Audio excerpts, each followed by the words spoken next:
மச்சி, ராத்திரி 12 மணிக்கு கிரிக்கெட் கிரவுண்டில் ப்ராக்டிஸ் பண்ண யாராவது போவாங்களா? ஆனால் அந்த கிரவுண்டில் ஆல்ரெடி யாரோ பேட்டிங் ஆடிட்டு இருந்தா. ஒரு வில்லேஜில் ஒரு கிரிக்கெட் கிரவுண்ட் இருக்கு. பகல் ஃபுல்லாக மேட்ச் நடக்கும். ஆனால் சன்செட் அப்புறம் யாரும் அந்த கிரவுண்டுக்கு போக மாட்டாங்க. ஒரு நாள் 4 நண்பர்கள் லேட் ப்ராக்டிஸ் பண்ணலான்னு கிரவுண்டுக்கு போகிறாங்க.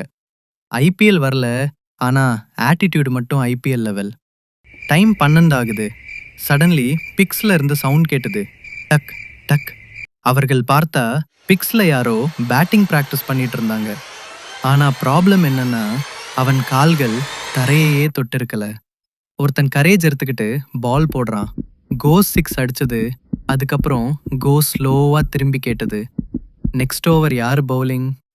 அந்த நாள் அப்புறம் அந்த கிரவுண்ட்ல யாரும் நைட் கிரிக்கெட் ஆடவே மாட்டாங்க.